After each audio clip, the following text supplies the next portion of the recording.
ਕਰੀਏ ਦਿਲ ਦੀਆਂ ਗੱਲਾਂ। ਇਸ ਵਿੱਚ ਅਸੀਂ ਹਰ ਰੋਜ਼ ਇੱਕ ਨਵੀਂ ਸ਼ਖਸੀਅਤ ਨਾਲ ਆਪਣੇ ਦਰਸ਼ਕਾਂ ਨੂੰ ਰੂਬਰੂ ਕਰਾਉਂਦੇ ਹਾਂ। ਅੱਜ ਸਾਡੇ ਨਾਲ ਇਸ ਪ੍ਰੋਗਰਾਮ ਦੇ ਵਿੱਚ ਨੇ ਡਾਕਟਰ ਇੰਦਰਪ੍ਰੀਤ ਕੌਰ ਜੀ। ਅਸੀਂ ਉਹਨਾਂ ਨੂੰ ਜੀ ਆਇਆਂ ਆਖਦੇ ਹਾਂ। ਵਾਹਿਗੁਰੂ ਜੀ ਕਾ ਖਾਲਸਾ, ਵਾਹਿਗੁਰੂ ਜੀ ਕੀ ਫਤਿਹ। ਵਾਹਿਗੁਰੂ ਜੀ ਕੀ ਫਤਿਹ। ਇਸ ਪ੍ਰੋਗਰਾਮ ਵਿੱਚ ਸਾਡੀ ਕੋਸ਼ਿਸ਼ ਹੁੰਦੀ ਹੈ ਕਿ ਹਰ ਖੇਤਰ ਵਿੱਚੋਂ ਅਸੀਂ ਹੀਰੇ ਲੈ ਕੇ ਆਈਏ ਔਰ ਉਹਨਾਂ ਦੇ ਬਾਰੇ ਜਾਣਕਾਰੀ, ਉਹਨਾਂ ਨਾਲ ਦਿਲ ਦੀਆਂ ਗੱਲਾਂ ਜਿਹੜੀਆਂ ਨੇ ਅਸੀਂ ਆਪਣੇ ਦਰਸ਼ਕਾਂ ਨਾਲ ਸਾਂਝ ਕਰੀਏ। ਤੇ ਮੈਂ ਸਰਦਾਰ ਕੁਲਮੋਹਨ ਸਿੰਘ ਜੀ ਰਾਜਾ ਸਾਂਸੀ ਜੀ ਨੂੰ ਬੇਨਤੀ ਕਰਾਂਗਾ ਕਿ ਉਹ ਅੱਜ ਦੀਆਂ ਜਿਹੜੀਆਂ ਦਿਲ ਦੀਆਂ ਗੱਲਾਂ ਹੈਗੀਆਂ ਨੇ ਉਹ ਡਾਕਟਰ ਸਾਹਿਬ ਨਾਲ ਕਰਨਗੇ। ਸਰਦਾਰ ਕੁਲਮੋਹਨ ਸਿੰਘ ਜੀ। ਵਾਹਿਗੁਰੂ ਜੀ ਕਾ ਖਾਲਸਾ, ਵਾਹਿਗੁਰੂ ਜੀ ਕੀ ਫਤਿਹ। ਕਰੀਏ ਦਿਲ ਦੀਆਂ ਗੱਲਾਂ ਦਾ ਮੇਜ਼ਬਾਨ ਕੁਲਮੋਹਨ ਸਿੰਘ ਰਾਜਸਥਾਨੀ ਆਪ ਜੀ ਦਾ ਸਵਾਗਤ ਕਰਦਾ ਹਾਂ। ਚੜ੍ਹਦੀ ਕਲਾ ਟਾਈਮ ਟੀਵੀ ਨਾਰਥ ਅਮਰੀਕਾ ਦੇ ਦਰਸ਼ਕ ਅਤੇ ਸਿੱਖੀ ਚੈਨਲ ਦੇ ਦਰਸ਼ਕਾਂ ਨੂੰ ਅਸੀਂ ਦੱਸਣਾ ਚਾਹੁੰਦੇ ਹਾਂ, ਜਿੱਦਾਂ ਮੇਰੇ ਵੀਰ ਹਰਜੋਤ ਸ਼ਾਹ ਸਿੰਘ ਜੀ ਨੇ ਦੱਸਿਆ ਕਿ ਅਸੀਂ ਚਾਹੁੰਦੇ ਹਾਂ ਕਿ ਹਰ ਪ੍ਰੋਫੈਸ਼ਨ ਦੇ ਖਿੱਤੇ ਦੇ ਵਿੱਚੋਂ ਕੋਈ ਨਾ ਕੋਈ ਸ਼ਖਸੀਅਤ ਚੁਣੀਏ ਜਿਹਨੇ ਸਮਾਜ ਦੇ ਵਿਚਕਾਰ ਕੁਛ ਨਾ ਕੋਈ ਦਿੱਤਾ ਹੋਵੇ। ਲੇਕਿਨ ਅੱਜ ਜਿਹੜੀ ਸ਼ਖਸੀਅਤ ਨੂੰ ਅਸੀਂ ਮਿਲਣ ਜਾ ਰਹੇ ਹਾਂ, ਉਹ ਸ਼ਖਸੀਅਤ ਕਈ ਸਾਰੇ ਖਿੱਤਿਆਂ ਦਾ ਇੱਕ ਬੜਾ ਵੱਡਾ ਸੰਮੇਲ ਹੈ।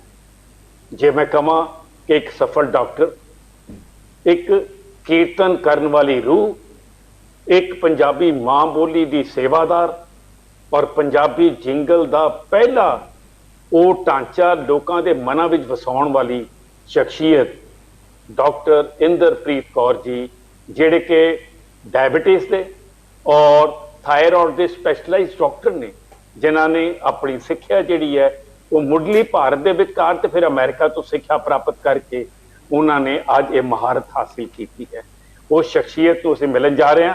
तो डॉक्टर इंदरप्रीत कौर जी, वाहिगुरू जी का खालसा, वाहिगुरू जी की फतेह। डॉक्टर साहब, मैं जिस तरह पहला बेनती की है कि तुसी वो हीरा हो जिसनू कई सारे पासों की तराशिया गया है और वो तराशन तो बाद आज वो हीरा मनुखता की सेवा में पूरी तरह समर्पित है। सो ਤੁਸੀਂ ਇੱਕ ਡਾਕਟਰ ਵੀ ਹੋ, ਤੁਸੀਂ ਕੀਰਤਨ ਕਰਨ ਵਾਲੀ ਇੱਕ ਮਿੱਠੀ ਰੂਹ ਵੀ ਹੋ, ਤੁਸੀਂ ਪੰਜਾਬੀ ਮਾਂ ਬੋਲੀ ਦੇ ਅੰਦਰ ਪੂਰੀ ਤਰ੍ਹਾਂ ਉਹਦੀ ਪ੍ਰਫੁੱਲਤਾ ਵਾਸਤੇ ਸਮਰਪਿਤ ਹੋ ਔਰ ਨਾਲ ਹੀ ਆਪ ਨੇ ਪੰਜਾਬੀ ਜਿੰਗਲਸ ਦੇ ਉੱਤੇ ਬੜਾ ਵੱਡਾ ਕੰਮ ਕਰਕੇ ਮੇਰੇ ਜਿੰਨੀ ਜਾਣਕਾਰੀ ਮੈਨੂੰ ਪ੍ਰਾਪਤ ਹੋਈ ਹੈ ਉਹ ਸੰਸਾਰ ਮੈਂ ਦਰਸ਼ਕਾਂ ਨੂੰ ਦੱਸਣਾ ਚਾਹੁੰਦਾ, ਚੜ੍ਹਦੀ ਕਲਾ ਟਾਈਮ ਟੀਵੀ ਨਾਰਥ ਅਮਰੀਕਾ ਦੇ ਦਰਸ਼ਕਾਂ ਨੂੰ ਔਰ ਸਿੱਖੀ ਚੈਨਲ ਦੇ ਦਰਸ਼ਕਾਂ ਨੂੰ, ਕਿ ਪੰਜਾਬੀ ਜਿੰਗਲ ਡਾਕਟਰ ਇੰਦਰਪ੍ਰੀਤ ਕੌਰ ਜੀ ਦੀ ਇਜਾਜ਼ਤ ਤੋਂ ਪਹਿਲਾਂ ਸਾਡੇ ਕੋਲ ਅਵੇਲੇਬਲ ਨਹੀਂ ਸਨ, ਔਰ ਜੇ ਹੈ ਵੀ ਸਨ ਤੇ ਮੈਂ ਸਮਝਦਾ ਕਿ ਉਹ ਨਾਮ ਮਾਤਰ ਸਨ, ਸ਼ਾਇਦ ਕਿਸੇ ਦੂਜੀਆਂ ਜ਼ਬਾਨਾਂ ਦੀ ਟਰਾਂਸਲੇਸ਼ਨ ਸਨ। ਲੇਕਿਨ ਪਹਿਲੀ ਵਾਰੀ ਪੰਜਾਬੀ ਜਿੰਗਲਸ ਨੂੰ ਅਗਰ ਕੱਲ ਨੂੰ ਕਦੀ ਆਉਣ ਵਾਲੇ ਸਮੇਂ ਦੇ ਅੰਦਰ ਇਤਿਹਾਸ ਲਿਖਿਆ ਜਾਏਗਾ ਤੇ ਇਹ ਜਿੰਗਲ ਦੇ ਪੰਜਾਬੀ ਇਤਿਹਾਸ ਦਾ ਮੁੱਢਲੀ ਬਾਣੀ ਜਿਹੜੀ ਹੈ ਉਹ ਮੈਂ ਸਮਝਦਾ ਕਿ ਡਾਕਟਰ ਇੰਦਰਪ੍ਰੀਤ ਕੌਰ ਜੀ ਨੂੰ ਜਾਏਗੀ। तो इंदरप्रीत कौर जी, तुहानू जी आए इस प्रोग्राम के अंदर।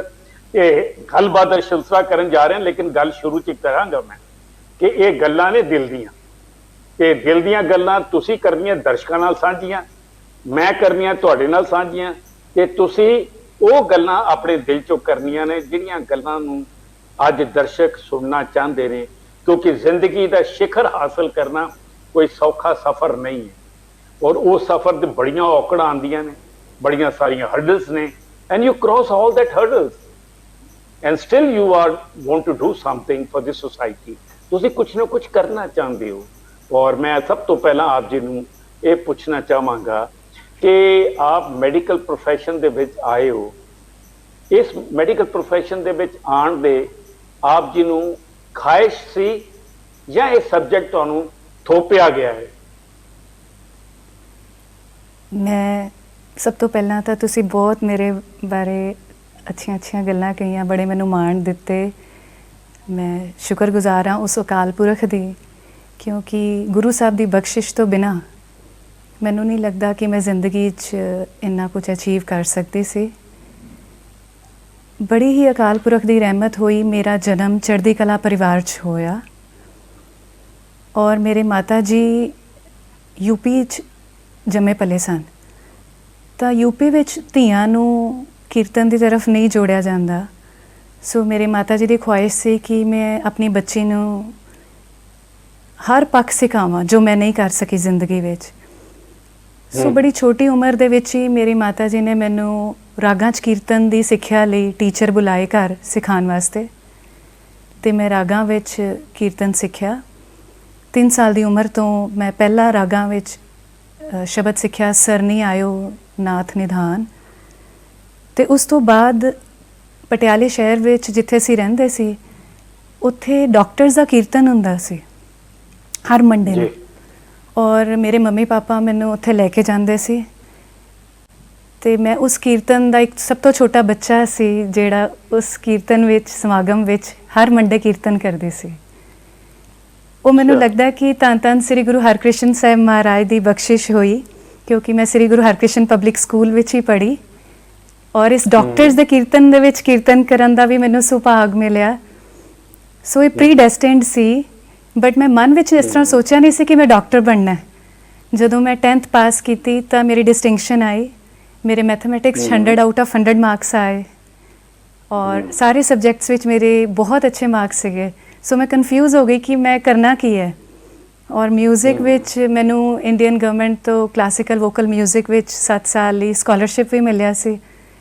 ਸੋ ਮੈਨੂੰ ਲੱਗਿਆ ਕਿ ਮੈਨੂੰ ਸਮਝ ਨਹੀਂ ਆ ਰਹੀ ਕਿ ਮੈਨੂੰ ਕਰਨਾ ਕੀ ਚਾਹੀਦਾ ਹੈ ਅੱਗੇ। ਸੋ ਮੇਰੇ ਪਿਤਾ ਜੀ ਨੇ ਮੇਰੀ ਹੈਲਪ ਕੀਤੀ। ਉਹ ਕਹਿੰਦੇ ਬੇਟਾ ਤੂੰ ਬਹੁਤ ਲਾਇਕ ਹੈ ਤੇ ਜਿਹੜੀ ਤੇਰੀ ਨੀਅਤ ਹੈ ਉਸ 'ਚ ਨੇਕੀ ਹੈ, ਸੋ ਮੈਨੂੰ ਲੱਗਦਾ ਹੈ ਕਿ ਤੈਨੂੰ ਡਾਕਟਰ ਬਣਨਾ ਚਾਹੀਦਾ ਹੈ। ਮੈਨੂੰ ਉਹਨਾਂ ਦੀ ਗੱਲ ਠੀਕ ਲੱਗੀ। ਮੈਂ ਮੈਡੀਕਲ ਲਿਆ, ਔਰ ਜਦੋਂ ਮੈਂ ਮੈਡੀਕਲ ਲਿਆ, ਮੇਰੀ MBBS 'ਚ ਐਡਮਿਸ਼ਨ ਹੋਈ, ਤਾਂ ਮੈਨੂੰ ਸੱਚਮੁੱਚ ਇਹ ਰਿਅਲਾਈਜ਼ ਹੋਇਆ ਕਿ ਸ਼ਾਇਦ ਮੈਂ ਕੁਝ ਹੋਰ ਨਹੀਂ ਸੀ ਜ਼ਿੰਦਗੀ 'ਚ ਬਣਨਾ ਚਾਹੁੰਦੀ, ਔਰ ਨਾ ਹੀ ਬਣ ਸਕਦੀ ਸੀ। ਇਹੀ ਮੇਰੇ ਵਾਸਤੇ ਫੀਲਡ ਸੀ। ਮੇਰੀ ਬਹੁਤ ਜ਼ਿਆਦਾ ਲਗਨ ਹੋ ਗਈ, ਔਰ ਮੈਨੂੰ ਇਹ ਲੱਗਿਆ ਕਿ ਮੈਂ ਆਪਣੇ ਪ੍ਰੋਫੈਸ਼ਨ ਰਾਹੀਂ ਬੜੇ ਹੀ ਲੋਕਾਂ ਦੀ ਸੇਵਾ ਵੀ ਕਰ ਸਕਦੀ ਹਾਂ। ਸੋ ਮੈਨੂੰ ਲੱਗਿਆ ਕਿ ਮੈਂ ਸਹੀ ਫੀਲਡ ਚੂਜ਼ ਕੀਤੀ, ਕਦੀ ਕਿਸੇ ਨੇ ਨਹੀਂ ਥੋਪੀ। ਮੈਂ ਇੱਕ ਬਿਜ਼ਨਸ ਫੈਮਿਲੀ 'ਚ ਪੈਦਾ ਹੋਈ ਸੀ। MBBS ਤੋਂ ਬਾਅਦ ਸਾਰਿਆਂ ਨੇ ਕਿਹਾ ਕਿ ਤੁਹਾਡੇ ਕੋਲ ਪੈਸਾ ਬਹੁਤ ਹੈ, ਤੁਹਾਨੂੰ ਪੜ੍ਹਨ ਦੀ ਅੱਗੇ ਲੋੜ ਨਹੀਂ, ਬਟ ਮੇਰੀ ਲਗਨ ਸੀ ਕਿ ਮੈਂ ਐਂਡੋਕ੍ਰਿਨੋਲੋਜਿਸਟ ਬਣਨਾ ਹੈ। ਮੇਰੇ ਮੰਮੀ ਪਾਪਾ ਨੂੰ ਪਤਾ ਵੀ ਨਹੀਂ ਸੀ, ਤੇ ਮੈਂ USA ਦੇ ਐਗਜ਼ਾਮਸ ਦੀ ਤਿਆਰੀ ਕੀਤੀ। ਉਹ ਵੀ ਬੜੇ ਲੋਕਾਂ ਨੂੰ ਪੁੱਛ ਕੇ, ਕਿਉਂਕਿ ਸਾਡੇ ਘਰ 'ਚ ਕੋਈ ਡਾਕਟਰ ਨਹੀਂ ਸੀ, ਕੋਈ ਗਾਈਡੈਂਸ ਨਹੀਂ ਸੀ। ਔਰ ਮੈਂ MBBS ਤੋਂ ਬਾਅਦ, ਕਿਉਂਕਿ ਫਸਟ ਆਈ ਸੀ ਪਟਿਆਲਾ ਡਿਸਟ੍ਰਿਕਟ ਵਿੱਚ ਸਰਕਾਰੀ ਨੌਕਰੀਆਂ ਡਿਸਪੈਂਸਰੀਆਂ ਦੀਆਂ ਵਿੱਚ, ਤਾਂ ਮੈਂ ਜੌਬ ਕਰਦੀ ਸੀ, ਨਾਲ ਦੀ ਨਾਲ ਹੀ ਸ਼ੁਰੂ ਕਰਤੀ ਸੀ। ਔਰ ਉਸ ਜੌਬ ਦੇ ਦੌਰਾਨ ਮੈਂ ਜਿੰਨਾ ਪੈਸਾ ਕਮਾਇਆ, ਉਹ ਸਾਰੇ ਪੈਸੇ ਸਾਲ 'ਚ ਇਕੱਠੇ ਕਰਕੇ ਮੈਂ ਐਗਜ਼ਾਮ ਦਿੰਦੀ ਸੀ USMLE ਦਾ। ਔਰ ਬੜੀ ਅਕਾਲ ਪੁਰਖ ਦੀ ਰਹਿਮਤ ਹੋਈ ਕਿ 1 ਗੋ 'ਚ ਹੀ ਮੇਰੀ New York medical college MD medicine 'ਚ ਸਿਲੈਕਸ਼ਨ ਹੋਈ। ਔਰ ਤੁਸੀਂ ਮੰਨੋਗੇ ਨਹੀਂ, ਮੈਂ 7 ਸਾਲ ਅਮਰੀਕਾ ਰਹੀ ਹਾਂ, ਔਰ ਉੱਥੇ ਮੈਂ ਸੁਪਰ ਸਪੈਸ਼ਲਾਈਜੇਸ਼ਨ ਕੀਤੀ। ਮੈਂ diplomate American Board of Internal Medicine and endocrinology ਬਣੀ, ਤੇ ਮੈਂ 1 ਰੁਪਇਆ ਵੀ ਅਮਰੀਕਾ ਦੀ ਸਾਰੀ ਪੜ੍ਹਾਈ ਦੇ ਦੌਰਾਨ ਮਾਪਿਓ ਤੋਂ ਨਹੀਂ ਲਿਆ, ਕਿਉਂਕਿ ਮੈਨੂੰ ਉੱਥੋਂ ਮਿਲਦੇ ਸੀ ਪੈਸੇ। ਸਕਾਲਰਸ਼ਿਪ ਕਹਿ ਲਓ ਜਾਂ ਰੈਜ਼ੀਡੈਂਸੀ 'ਚ ਯੂ ਆਰ ਪੇਡ, ਤਾਂ ਮੈਂ ਘਰੋਂ 1 ਰੁਪਇਆ ਵੀ ਨਹੀਂ, ਕਦੇ ਵੀ ਨਹੀਂ ਮੰਗਾਇਆ। ਸੋ ਬੜੀ ਅਕਾਲ ਪੁਰਖ ਦੀ ਰਹਿਮਤ ਹੋਈ, ਕਿਉਂਕਿ ਜੇ ਥੋਪਿਆ ਜਾਂਦਾ ਤਾਂ ਮੈਂ ਇੱਥੇ ਨਹੀਂ ਸੀ ਪਹੁੰਚ ਸਕਣਾ। ਜਦੋਂ ਅੰਦਰੋਂ ਲਗਨ ਹੋਵੇ, ਅੰਦਰੋਂ ਗੁਰੂ ਸਾਹਿਬ ਦੀ ਅਸੀਸਾਂ ਨਾਲ ਬਖਸ਼ਿਸ਼ ਹੋਵੇ, ਤਾਂ ਹੀ ਮੈਨੂੰ ਲੱਗਦਾ ਕਿ ਇਸ ਤਰ੍ਹਾਂ ਅਚੀਵ ਕੀਤਾ ਜਾ ਸਕਦਾ ਹੈ। ਸੋ ਡਾਕਟਰ ਸਾਹਿਬ, ਤੁਸੀਂ ਬੜੇ ਹੀ ਮੈਨੂੰ ਵਿਸਤਾਰ 'ਚ ਗੱਲ ਕਹਿਤੀ, ਕਿਉਂਕਿ ਮੈਂ ਜਦੋਂ ਤੱਕ ਕੋਈ ਨੈਗੇਟਿਵ ਪ੍ਰਸ਼ਨ ਨਹੀਂ ਕਰਾਂਗਾ ਤੇ ਮੈਨੂੰ ਖੁੱਲ੍ਹ ਕੇ ਜਵਾਬ ਨਹੀਂ ਆਉਂਦਾ। ਇਸ ਕਰਕੇ ਮੈਂ ਉਸ ਸਵਾਲ ਨੂੰ ਉਸ ਤਰੀਕੇ ਨਾਲ ਕੀਤਾ ਤਾਂ ਕਿ ਤੁਹਾਡੇ ਅੰਦਰੋਂ ਸਾਰੀਆਂ ਗੱਲਾਂ ਬਾਹਰ ਨਿਕਲ, ਜਿਹੜੀਆਂ ਕਰੀਏ ਦੀਆਂ ਇਹ ਚੋਂ ਕੱਢਣਾ ਚਾਹੁੰਦਾ ਸੀ ਕਿ ਚੰਗੇ ਸਮਰਿੱਧ ਪਰਿਵਾਰ ਤੋਂ ਸੰਬੰਧਿਤ ਹੋਣ ਦੇ ਬਾਵਜੂਦ ਵੀ ਇੱਕ ਸੈਲਫ ਕੌਨਫੀਡੈਂਸ ਸੀ ਕਿ ਮੈਂ ਆਪਣੇ ਆਪ ਮਿਹਨਤ ਕਰਕੇ ਉਸ ਸਿੱਖਿਆ ਨੂੰ ਪ੍ਰਾਪਤ ਕਰਨਾ, ਔਰ ਜਿਹਦੇ ਅੰਦਰ ਮੇਰਾ ਸ਼ੌਕ ਵੀ ਹੈ, ਔਰ ਮੈਂ ਜਿਹਦਾ ਇੱਕ ਟੀਚਾ ਰੱਖਿਆ ਹੋਇਆ ਹੈ, ਆਈ ਹੈਡ ਅ ਡੈਸਟੀਨੇਸ਼ਨ, ਉਹਨੂੰ ਮੈਂ ਅਚੀਵ ਕਰਨਾ। ਔਰ ਉਸ ਅਚੀਵ ਕਰਨ ਵਾਸਤੇ ਤੁਸੀਂ ਪੂਰੀ ਕੋਸ਼ਿਸ਼ ਕੀਤੀ ਹੈ, ਔਰ ਉਸ ਕੋਸ਼ਿਸ਼ ਦੇ ਵਿਚਕਾਰ ਤੁਸੀਂ ਕਾਮਯਾਬ ਵੀ ਹੋਏ ਹੋ, ਔਰ ਗੁਰੂ ਨੇ ਬੜੀ ਬਖਸ਼ਿਸ਼ ਕੀਤੀ ਹੈ। ਔਰ ਅੱਜ ਤੁਸੀਂ ਇੱਕ ਸਫਲ ਡਾਕਟਰ, ਮੈਂ ਕਹਿ ਸਕਦਾ ਹਾਂ ਕਿ ਸਫਲ ਡਾਕਟਰ ਨੇ, ਇਹ ਗੁਰੂ ਦੀ ਕਿਰਪਾ ਨਾਲ ਹੈ। ਕਿਉਂਕਿ ਡਾਕਟਰ ਹਮੇਸ਼ਾ, ਮੈਂ ਕਈ ਵਾਰੀ ਆਪਣੇ ਫੈਮਿਲੀ ਡਾਕਟਰ ਕੋਲ ਜਾਣਾ, ਉਹਦੀ ਦੀਵਾਰ ਤੇ ਪਿੱਛੇ ਲਿਖਿਆ ਹੁੰਦਾ ਹੈ ਆਈ ਟ੍ਰੀਟ ਹੀ ਕਿਉਰਸ, ਮਤਲਬ ਹੀ ਸਟਿਲ ਬਿਲੀਵ ਇਨ ਆਲਮਾਈਟੀ ਕਿ ਬਈ ਇਲਾਜ ਤਾਂ ਮੈਂ ਕਰਦਾ ਵਾਂ, ਲੇਕਿਨ ਠੀਕ ਉਹੀ ਉੱਪਰ ਵਾਲਾ ਕਰਦਾ ਹੈ। ਸੋ ਤੁਸੀਂ ਆਪਣੇ ਵੱਲੋਂ ਇੱਕ ਅੱਛੀ ਸੇਵਾ ਕਰ ਰਹੇ ਹੋ, ਮਨੁੱਖਤਾ ਦੀ ਸੇਵਾ ਕਰ ਰਹੇ ਹੋ, ਕਿਉਂਕਿ ਡਾਕਟਰ ਤਾਂ ਬਹੁਤ ਨੇ, ਇੰਜੀਨੀਅਰ ਬਹੁਤ ਨੇ, ਲੇਕਿਨ ਸਿੱਖ ਡਾਕਟਰ ਬਹੁਤ ਘੱਟ ਨੇ, ਸਿੱਖ ਇੰਜੀਨੀਅਰ ਬਹੁਤ ਘੱਟ ਨੇ ਜਿਹੜੇ ਕਿ ਗੁਰੂ ਨਾਨਕ ਦੇ ਸਿਧਾਂਤ ਨੂੰ ਲੈ ਕੇ ਮਨੁੱਖਤਾ ਦੀ ਸੇਵਾ ਕਰ ਰਹੇ ਹੋਣ। ਤਾਂ ਗੁਰੂ ਕਿਰਪਾ ਕਰੇ ਤੁਹਾਨੂੰ ਇਹ ਹਿੰਮਤ ਬਖਸ਼ੇ ਮਾਲਕ ਕਿ ਤੁਸੀਂ ਹੋਰ ਅੱਛੇ ਡਾਕਟਰ ਦੀ ਸੇਵਾ ਕਰਦੇ ਹੋਏ ਡਾਕਟਰੀ ਵਿਚਕਾਰ ਜਿਹੜੇ ਤੁਹਾਡੇ ਪੇਸ਼ੈਂਟਸ ਨੇ ਉਹ ਤੁਹਾਡੇ ਕੋਲੋਂ ਠੀਕ ਹੋਣ। ਸੋ ਅਗਲਾ ਪ੍ਰਸ਼ਨ ਮੇਰੇ ਕੋਲ ਹੈ ਤੁਹਾਡੇ ਵਾਸਤੇ। ਹੁਣ ਮੈਂ ਆ ਰਿਹਾ, ਪਹਿਲਾਂ ਤੇ ਡਾਕਟਰ ਦੀ ਮੈਂ ਗੱਲ ਕੀਤੀ ਸੀ, ਹੁਣ ਇੱਕ ਸੰਗੀਤ ਦੀ, ਉਸ ਗੁਰਬਾਣੀ ਦੀ ਗਾਇਨ ਕਰਨ ਵਾਲੀ ਰੂਹ ਨਾਲ ਹੁਣ ਮੈਂ ਗੱਲ ਕਰਨ ਜਾ ਰਿਹਾ, ਜਿਹੜੀ ਰੂਹ ਦੇ ਅੰਦਰ ਗੁਰਬਾਣੀ ਦਾ ਗੁਰਮਤ ਸੰਗੀਤ ਜਿਹੜਾ ਹੈ ਉਹ ਘੁੱਟ-ਘੁੱਟ ਕੇ ਭਰਿਆ ਹੋਇਆ। ਮੈਨੂੰ ਇਹ ਦੱਸੋ ਕਿ ਗੁਰਮਤ ਸੰਗੀਤ ਦੀ ਲੋੜ ਤੁਸੀਂ ਪਹਿਲਾਂ ਦੱਸਿਆ ਕਿ ਤੁਹਾਡੀ ਮਾਤਾ ਜੀ ਨੇ ਤੁਹਾਡੇ ਅੰਦਰ ਜਗਾਈ ਹੈ, ਲੇਕਿਨ ਤੁਹਾਨੂੰ ਇਹ ਸਿੱਖਿਆ ਕਿਹੜੇ ਉਸਤਾਦਾਂ ਦੇ ਕੋਲੋਂ ਜਾਂ ਕਿਹੜੇ ਗੁਰਮਤ ਦੇ, ਗੁਰਬਾਣੀ ਦੇ, ਗੁਰਮਤ ਸੰਗੀਤ ਦੇ ਟੀਚਰਾਂ ਪਾਸੋਂ ਆਪ ਜੀ ਨੂੰ ਪ੍ਰਾਪਤ ਹੋਈ ਹੈ? ਮੈਨੂੰ ਬੜੇ ਵਿਸਤਾਰ ਵਿੱਚ ਔਰ ਸੰਖੇਪ ਵਿੱਚ ਦੋਨੋਂ ਪਾਸਿਓਂ ਬੈਲੈਂਸ ਕਰਦੇ ਹੋਏ ਜਵਾਬ ਦੇਣ ਦੀ ਕਿਰਪਾਲਤਾ ਕਰੋ। ਸਭ ਤੋਂ ਪਹਿਲਾਂ ਤਾਂ ਮੈਨੂੰ ਲੱਗਦਾ ਹੈ ਕਿ ਕੋਈ ਵੀ ਬੰਦਾ ਆਪਣੇ ਆਪ 'ਚ ਜੇ ਚਾਹੇ ਕਿ ਮੈਂ ਕੀਤਾ ਹੈ ਤਾਂ ਇਹ ਪੋਸੀਬਲ ਨਹੀਂ ਹੈ। ਇਹ ਗੁਰੂ ਸਾਹਿਬ ਦੀ ਬੜੀ ਅਪਾਰ ਬਖਸ਼ਿਸ਼ ਹੋਈ ਕਿ ਗੁਰਸਿੱਖ ਪਰਿਵਾਰ ਵਿੱਚ ਮੇਰਾ ਜਨਮ ਹੋਇਆ, ਕਿਉਂਕਿ ਮਾਂ ਦੀ ਬਿਰਤੀ 'ਤੇ ਬੜਾ ਡਿਪੈਂਡ ਕਰਦਾ ਕਿ ਬੱਚਾ ਕਿਸ ਤਰ੍ਹਾਂ ਦੇ ਕਰਮ ਲੈ ਕੇ ਜੰਮਦਾ ਹੈ। ਸੋ ਮੇਰੇ ਮਾਤਾ ਜੀ ਨੇ ਬੜੇ ਪਾਠ ਕੀਤੇ ਮੇਰੇ ਜੰਮਣ ਤੋਂ ਪਹਿਲਾਂ, ਔਰ ਮੇਰੇ ਪਿਤਾ ਜੀ ਨੇ ਅਰਦਾਸ ਕੀਤੀ, ਕਿਉਂਕਿ ਮੇਰੇ 2 ਭਰਾ ਸਨ। ਮੇਰੇ ਪਿਤਾ ਜੀ ਨੇ ਮੇਰੇ ਜਨਮ ਤੋਂ ਪਹਿਲਾਂ ਅਰਦਾਸ ਕੀਤੀ ਕਿ ਸਾਡੇ ਘਰ ਧੀ ਜਨਮੇ, ਔਰ ਜਦੋਂ ਬੇਟੀ ਹੋਈ, ਮੈਂ ਦੀਵਾਲੀ ਵਾਲੇ ਦਿਨ ਪੈਦਾ ਹੋਈ, ਔਰ ਮੇਰੇ ਪਿਤਾ ਜੀ ਨੇ ਸ਼ੁਕਰਾਨੇ ਦੀ ਅਰਦਾਸ ਵੀ ਕੀਤੀ ਔਰ ਸਾਰੇ ਹਸਪਤਾਲ ਵਿੱਚ ਖੁਸ਼ੀ ਦੀ ਮਿਠਾਈ ਵੀ ਵੰਡੀ। ਫਿਰ ਜਦੋਂ ਮੈਂ 3 ਕੁ ਸਾਲ ਦੀ ਹੋਈ ਤਾਂ ਮੇਰੇ ਮਾਤਾ ਜੀ ਕਹਿੰਦੇ ਕਿ ਹੁਣ ਇਹ ਸਹੀ ਟਾਈਮ ਹੈ ਕਿ ਤੁਹਾਨੂੰ ਕੀਰਤਨ ਸਿੱਖਣਾ ਚਾਹੀਦਾ ਹੈ। ਮੈਨੂੰ ਯਾਦ ਹੈ ਕਿ ਮੈਂ ਸਕੂਲ ਦੀ ਸਭ ਤੋਂ ਛੋਟੀ ਬੱਚੀ ਸੀ ਜਿਹੜੀ ਸਟੇਜ 'ਤੇ ਖੜੀ ਹੋ ਕੇ ਅਰਦਾਸ ਵੀ ਕਰਦੀ ਸੀ। ਇਹ ਅਕਾਲ ਪੁਰਖ ਦੀ ਬਖਸ਼ਿਸ਼ ਨਾਲ ਹੀ ਸੀ। ਆਪਣੇ ਆਪ 'ਚ ਬੱਚਾ 3-4 ਸਾਲ ਦੀ ਉਮਰ 'ਚ ਅਰਦਾਸ ਨਹੀਂ ਕਰ ਸਕਦਾ ਸੰਪੂਰਨ। ਸੋ ਗੁਰੂ ਸਾਹਿਬ ਦੀ ਬੜੀ ਰਹਿਮਤ ਹੋਈ। 3 ਸਾਲ ਦੀ ਉਮਰ 'ਚ ਮੈਂ ਪਹਿਲਾ ਸ਼ਬਦ ਬੜੀ ਬੇਸਿਕ ਟਿਊਨ ਦੇ ਵਿੱਚ ਰਾਗ ਵਿੱਚ ਸਿੱਖਿਆ, ਸਰਨੀ ਆਇਓ ਨਾਥ ਨਿਧਾਨ। ਮੇਰੇ ਪਹਿਲੇ ਟੀਚਰ ਡਾਕਟਰ ਜਸਪਾਲ ਸਿੰਘ ਜੀ ਤੇ ਉਹਨਾਂ ਦੀ ਸਿਸਟਰ ਮੈਡਮ ਸਤਵੰਤ ਕੌਰ ਜੀ, ਜਿਹੜੇ ਕਿ ਅੱਜ ਕੱਲ੍ਹ ਲੰਡਨ ਵਿੱਚ ਨੇ। ਤੇ ਫਿਰ ਉਸ ਤੋਂ ਬਾਅਦ ਵਿਦ ਟਾਈਮ ਮੈਂ ਇੰਡੀਅਨ ਗਵਰਨਮੈਂਟ ਦਾ ਇੱਕ ਸਕਾਲਰਸ਼ਿਪ ਨਿਕਲਦਾ ਸੀ ਉਦੋਂ ਕਿਧਰੇ ਨਾ ਕਿਧਰੇ ਇਹ ਸੀ ਕਿ ਟੀਵੀ ਤੇ ਗਾਣੇ ਚੰਗੀ ਗੱਲ ਨਹੀਂ ਕੁੜੀਆਂ ਵਾਸਤੇ, ਇੱਕ ਮਨਾਂ 'ਚ ਧਾਰਨਾ ਸੀ, ਔਰ ਮੇਰਾ ਸ਼ੌਂਕ ਵੀ ਨਹੀਂ ਸੀ ਗਾਣੇ ਗਾਉਣ ਵਾਸਤੇ। ਸੋ ਇਹ ਸਕਾਲਰਸ਼ਿਪ ਇੱਕ ਅੱਛਾ ਮਾਧਿਅਮ ਸੀ ਨਿਖਰਨ ਲਈ, ਉਭਰਨ ਲਈ। ਸੋ ਮੈਂ ਸਕਾਲਰਸ਼ਿਪ ਲਈ ਅਪਲਾਈ ਕੀਤਾ। ਇਹਦਾ ਇਮਤਿਹਾਨ ਦਿੱਲੀ ਵਿੱਚ ਹੁੰਦਾ ਹੈ। ਇਹ ਨੈਸ਼ਨਲ ਸਕਾਲਰਸ਼ਿਪ ਹੈ government of India the, centre for cultural resources ਤੋਂ। ਤਾਂ ਮੈਨੂੰ ਹੁਣ ਵੀ ਯਾਦ ਹੈ ਕਿ ਜਦੋਂ ਮੈਂ ਇਹਦਾ ਇਮਤਿਹਾਨ ਦੇਣ ਗਈ, 1993 ਦੀ ਗੱਲ ਹੈ, ਫਸਟ ਐਗਜ਼ਾਮ ਪ੍ਰੈਕਟੀਕਲ, ਤਾਂ ਉੱਥੇ 3 ਜੱਜ ਬੈਠੇ ਸਨ। ਭਗਵਾਨ ਦਾਸ ਰੋਡ 'ਤੇ ਆਫਿਸ ਸੀ, ਔਰ ਮੇਰੇ ਟੀਚਰ ਡਾਕਟਰ ਜਬਰਜੰਗ ਸਿੰਘ ਜੀ ਉਦੋਂ, ਉਹਨਾਂ ਨੇ ਮੈਨੂੰ ਪੜਤਾਲ ਵਿੱਚ ਸ਼ਬਦ ਕਰਾਇਆ। ਮੈਂ ਪੜਤਾਲ ਵਿੱਚ ਸ਼ਬਦ ਪੜ੍ਹਿਆ ਸੀ। ਹਾਂਜੀ, ਉਹ ਪੜਤਾਲ ਵਿੱਚ ਸ਼ਬਦ ਪੜ੍ਹਿਆ ਸੀ ਉੱਥੇ, ਕਿਉਂਕਿ ਉਹ ਕਲਾਸੀਕਲ ਸੀ, ਉਹ ਗੁਰਮਤ ਸੰਗੀਤ ਸੀ, ਤੇ ਉਹ ਸ਼ਬਦ ਸੀ ਮਨ ਜਾਪੋ ਰਾਮ ਗੋਪਾਲ। ਔਰ ਜਦੋਂ ਸ਼ਬਦ ਪੜ੍ਹ ਕੇ ਸਮਾਪਤੀ ਹੋਈ ਤਾਂ ਮੈਨੂੰ ਅੱਜ ਵੀ ਯਾਦ ਹੈ ਕਿ ਤਿੰਨੋਂ ਜੱਜਿਸ ਖੜੇ ਹੋ ਗਏ। ਉਹ ਕਹਿੰਦੇ ਕੀ ਚੀਜ਼ ਹੈ, ਤੁਸੀਂ 5 ਤਾਲਾਂ 'ਚ ਇੰਨਾ ਸੁੰਦਰ ਪੜ੍ਹਿਆ ਹੈ, ਕਿਸ ਤਰ੍ਹਾਂ ਦਾ ਅਸੀਂ ਪਹਿਲਾਂ ਨਹੀਂ ਸੁਣਿਆ। ਤੇ ਫਿਰ ਮੈਂ ਉਹਨਾਂ ਨੂੰ ਦੱਸਿਆ ਕਿ ਇਹ ਗੁਰਮਤ ਸੰਗੀਤ ਦੀ ਇੱਕ ਸਬ ਸੈਕਸ਼ਨ ਹੈ ਜਿਸ ਵਿੱਚ ਪੜਤਾਲ ਗਾਇਕੀ ਜਿਹਨੂੰ ਕਹਿੰਦੇ ਨੇ, ਜਿਸ 'ਚ 5 ਤਾਲਾਂ ਵਿੱਚ ਸ਼ਬਦ ਦੀ ਬੰਦਿਸ਼ ਨੂੰ ਗਾਇਆ ਜਾਂਦਾ ਹੈ। ਐਂਡ ਦੇ ਵਰ ਰੀਅਲੀ ਇੰਪ੍ਰੈਸਡ। ਤੇ ਮੈਂ ਸਿਲੈਕਟ ਹੋ ਗਈ ਸਕਾਲਰਸ਼ਿਪ ਲਈ। ਤੇ ਉਸ ਤੋਂ ਬਾਅਦ ਮੈਂ ਹਰ ਸਾਲ ਐਗਜ਼ਾਮ ਦੇਣ ਜਾਂਦੀ ਸੀ। ਇੱਕ ਸਿਲੇਬਸ ਹੁੰਦਾ ਸੀ, ਹਰ ਸਾਲ ਕਰਨਾ ਪੈਂਦਾ ਸੀ। ਔਰ ਫਿਰ ਆਡੀਟੋਰੀਅਮ ਦੇ ਵਿੱਚ ਤੁਹਾਨੂੰ ਪ੍ਰੈਕਟੀਕਲ ਦੇਣਾ ਪੈਂਦਾ ਸੀ, ਆਡੀਅנס ਹੁੰਦੀ ਸੀ। ਅਗਰ ਤੁਸੀਂ ਕਲਾਸੀਕਲ ਵੋਕਲ ਮਿਊਜ਼ਿਕ ਵਿੱਚ ਆਪਣੀ ਇੰਪਰੂਵਮੈਂਟ ਕੀਤੀ ਹੈ ਔਰ ਉਹ ਜੋ ਟੌਪਿਕਸ ਨੇ ਰਾਗ ਦੇ ਉਹ ਤੁਸੀਂ ਅੱਛੀ ਤਰ੍ਹਾਂ ਗਾ ਸਕਦੇ ਹੋ, ਪਰਫਾਰਮੈਂਸ ਅੱਛੀ ਹੈ, ਤਾਂ ਤੁਹਾਡਾ ਸਕਾਲਰਸ਼ਿਪ ਕੰਟੀਨਿਊ ਹੁੰਦਾ ਸੀ। ਸੋ ਮੈਨੂੰ 7 ਸਾਲ ਉਹ ਸਕਾਲਰਸ਼ਿਪ ਇੰਡੀਅਨ ਗਵਰਨਮੈਂਟ ਤੋਂ ਮਿਲਿਆ। ਐਂਡ ਉਸ ਤੋਂ ਬਾਅਦ ਮੈਂ ਐਗਜ਼ਾਮ ਦੇਣ ਹੀ ਨਹੀਂ ਜਾ ਸਕੀ ਕਿਉਂਕਿ ਮੇਰੇ MBBS ਦੇ ਐਗਜ਼ਾਮਸ ਕੋਇਨਸਾਈਡ ਕਰਦੇ ਸੀ, ਤੇ ਮੈਂ ਨਹੀਂ ਜਾ ਸਕੀ। ਬਟ ਐਜ਼ ਸੱਚ ਸਕਾਲਰਸ਼ਿਪ ਉਹਨਾਂ ਵੱਲੋਂ ਡਿਸਕੰਟੀਨਿਊ ਨਹੀਂ ਕੀਤਾ ਗਿਆ। They wanted me to come. Okay.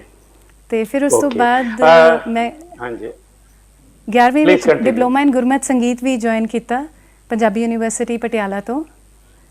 ਤੇ ਉਸ ਵਿੱਚ ਮੈਂ ਸਭ ਤੋਂ ਛੋਟੀ ਸੀ batch the and doctor Gurnam Singh ji ਦੀ ਅਗਵਾਈ ਹੇਠ ਉਹ ਮੈਂ ਡਿਪਲੋਮਾ ਕੀਤਾ correspondence and I top the university. ਤੇ ਬੜੀ ਗੁਰੂ ਸਾਹਿਬ ਦੀ ਬਖਸ਼ਿਸ਼ ਹੋਈ, ਲਗਨ ਹਮੇਸ਼ਾ ਰਹੀ। ਫਿਰ ਮੈਂ ਮੈਡੀਕਲ ਦੀ ਫੀਲਡ ਚਲੀ ਗਈ, ਪਰ ਮੇਰਾ ਹਾਰਮੋਨੀਅਮ ਮੇਰੇ ਨਾਲ ਰਹਿੰਦਾ ਸੀ ਤੇ ਮੈਂ ਹਰ ਗੁਰਦੁਆਰੇ 'ਚ ਪੋਸੀਬਲੀ ਜਿੱਥੇ ਵੀ ਹੋ ਸਕਦਾ, ਜਿੱਥੇ ਵੀ ਮੈਂ ਹੋਣਾ, ਕੋਸ਼ਿਸ਼ ਕਰਨੀ ਕਿ ਕੀਰਤਨ ਜਾ ਕੇ ਕਰਨਾ। ਬਹੁਤ ਅੱਛਾ ਡਾਕਟਰ ਸਾਹਿਬ।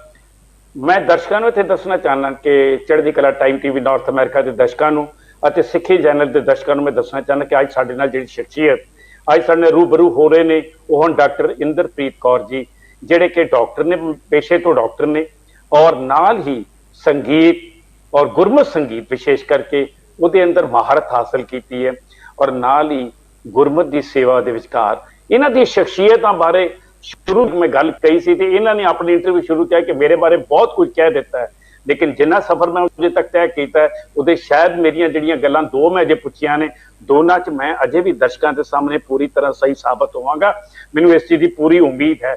ਔਰ ਤੀਸਰੀ ਗੱਲ ਮੈਂ ਦਰਸ਼ਕਾਂ ਨੂੰ ਦੱਸਣਾ ਚਾਹੁੰਦਾ ਹਾਂ ਕਿ ਇਸ ਤੋਂ ਪਹਿਲਾਂ ਕਿ ਮੈਂ ਡਾਕਟਰ ਇੰਦਰਪ੍ਰੀਤ ਕੌਰ ਜੀ ਕੋਲੋਂ ਕੋਈ ਗੱਲ ਪੁੱਛਾਂ, ਇਹ ਪਲੇਟਫਾਰਮ ਜਿਹੜਾ ਕਿ ਤੁਸੀਂ ਕਰੀਏ ਦਿਲ ਦੀਆਂ ਗੱਲਾਂ ਜਿਹੜਾ ਹੈ, ਇਹ ਜ਼ਿੰਦਗੀ ਦੇ ਤਜਰਬੇ ਚੋਂ ਨਿਕਲਿਆ ਹੋਇਆ ਉਹ ਪ੍ਰੋਗਰਾਮ ਹੈ ਜਿਹਦੇ ਵਿਚਕਾਰ ਤੁਸੀਂ ਸਾਰੀ ਜ਼ਿੰਦਗੀ ਕੋਈ ਘਾਲ ਨਾ ਘਾਲਦੇ ਹੋ ਤਾਂ ਉਸ ਤੋਂ ਬਾਅਦ ਤੁਹਾਡੇ ਜਿਸਮ ਦੇ ਅੰਦਰ ਇੱਕ ਐਸਾ ਹੁਨਰ ਛੁਪਿਆ ਹੁੰਦਾ ਹੈ ਜਿਸ ਹੁਨਰ ਨੂੰ ਤੁਸੀਂ ਲੋਕਾਂ ਤੱਕ ਵੰਡ ਕੇ ਜਾਂਦੇ ਹੋ ਤੇ ਲੋਕਾਂ ਦੇ ਗਾਈਡ ਤੇ ਮਾਡਲ ਬਣ ਜਾਂਦੇ ਹੋ। ਸੋ ਡਾਕਟਰ ਇੰਦਰਪ੍ਰੀਤ ਕੌਰ ਜੀ ਨਾਲ ਗੱਲਬਾਤ ਜਾਰੀ ਰੱਖਦਿਆਂ ਹੋਇਆਂ ਮੈਂ ਹੁਣ ਬੇਨਤੀ ਕਰਨ ਜਾ ਰਿਹਾ, ਡਾਕਟਰ ਇੰਦਰਪ੍ਰੀਤ ਕੌਰ ਜੀ ਇਹ ਦੱਸੋ ਕਿ ਕਿਆ 11-12 ਸਾਲ ਦਾ ਬੱਚਾ ਜਿਹੜਾ ਹੈ ਉਹ ਰੇਡੀਓ ਜੌਕੀ ਹੋ ਸਕਦਾ ਹੈ? ਇਹ ਵੀ ਗੁਰੂ ਸਾਹਿਬ ਦੀ ਹੁਣ ਬਖਸ਼ਿਸ਼ ਨਾਲ ਮੈਨੂੰ ਇਹ ਨਹੀਂ ਹੋ ਸਕਦਾ ਕਿ ਨਹੀਂ ਹੋ ਸਕਦਾ, ਮੇਰਾ ਪ੍ਰਸ਼ਨ ਇੰਨਾ ਹੈ ਕਿ ਹੋ ਸਕਦਾ ਕਿ ਨਹੀਂ ਹੋ ਸਕਦਾ। ਗੁਰੂ ਦੀ ਅਸੀਸ ਨਾਲ ਤਾਂ ਕੁਝ ਵੀ ਹੋ ਸਕਦਾ ਹੈ। तो मैं दसना चाहना कि डॉक्टर इंदरप्रीत कौर जी 12 साल की उम्र के अंदर घरों सारिया अखबारां लैके ओदियां खबरां दी कटिंग करके और कैनेडा दे रेडियो वास्ते सवेरे खबरां पढ़िया करते सन और वो खबरां पढ़न दी कितनी मिठास सी ये आप दसणगे किसी घटना नाल जोड़ के कि वो घटना की है जिन्हें तुहानूं होर उत्साहित किया है।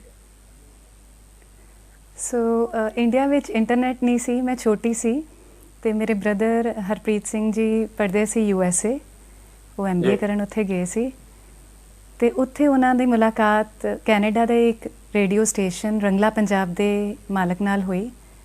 ਉਹਨਾਂ ਨੇ ਕਿਹਾ ਕਿ ਸਾਨੂੰ ਕੋਈ ਬੰਦਾ ਚਾਹੀਦਾ ਹੈ ਜਿਹੜਾ ਇੰਡੀਆ ਤੋਂ ਲਾਈਵ ਖਬਰਾਂ ਪੜ੍ਹੇ ਕਿਉਂਕਿ ਇੰਟਰਨੈਟ ਨਹੀਂ ਹੈ ਔਰ ਖਬਰਾਂ ਲੇਟ ਪਹੁੰਚਦੀਆਂ ਨੇ।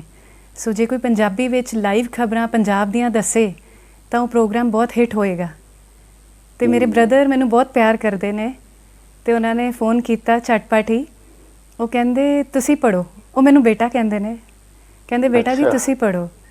ਤੇ ਮੈਂ ਕਿਹਾ ਕਿ ਮੈਨੂੰ ਤਾਂ ਆਉਂਦੀਆਂ ਨਹੀਂ ਖਬਰਾਂ ਬਣਾਉਣੀਆਂ। ਤੇ ਉਹ ਕਹਿੰਦੇ ਕੋਈ ਗੱਲ ਨਹੀਂ, ਤੁਹਾਨੂੰ ਕੋਈ ਸਿਖਾਉਣ ਆ ਜਾਏਗਾ ਥੋੜ੍ਹੇ ਦਿਨ ਕਿ ਕਿਵੇਂ ਖਬਰਾਂ ਬਣਾਉਣੀਆਂ ਨੇ ਤੇ ਤੁਸੀਂ ਆਪੇ ਖਬਰਾਂ ਬਣਾ ਕੇ ਪੜ੍ਹ ਲਿਆ ਕਰੋ। ਥੋੜ੍ਹੇ ਦਿਨ ਤੁਹਾਨੂੰ ਮੁਸ਼ਕਿਲ ਹੋਏਗੀ, ਫਿਰ ਤੁਸੀਂ ਸਿੱਖ ਜਾਓਗੇ। ਸੋ 4-5 ਦਿਨ ਕਿਸੇ ਦੀ ਡਿਊਟੀ ਲਗਾਈ ਗਈ ਜਿਹੜੇ ਆ ਕੇ ਮੈਨੂੰ ਖਬਰਾਂ ਬਣਾਉਣੀਆਂ ਸਿਖਾ ਗਏ ਕਿ ਕਿਵੇਂ ਬਣਾਉਣੀਆਂ ਨੇ।